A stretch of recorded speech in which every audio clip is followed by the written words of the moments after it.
ოზურგეთის სპორტის განვითარების ცენტრში ამხანაგური შეხვედრა ოზურგეთის და თბილისის სხვადასხვა ასაკობრივ კალათბურთელებს შორის გაიმართა. ოზურგეთელმა სპორტსმენებმა, რომლებიც საწვრთნელ შეკრებებს თბილისის საკალათბურთო კლუბ ჰიუნდაისთან ერთად ქობოლეთში გადიან, ამხანაგური თამაში გამოცდილების მიღების მიზნით გამართეს.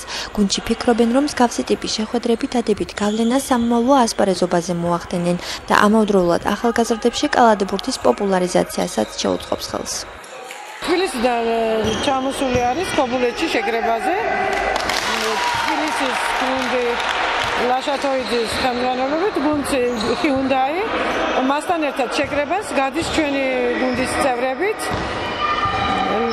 და გვეწვიან და დღეს ჩვენ გურიაში ყველაფერი დამხანაგურ თამაშს. მეტი განვითარებისთვის და მეტი პოპულარობისთვის გადავწყვიტეთ დღეს ვითამაშოთ და გამოცდილება მიიღონ ადგილობრივმა ბავშვებმა და ასევე სტუმარმა ბავშვებმა. ვითართ ვართ მაყოფილები.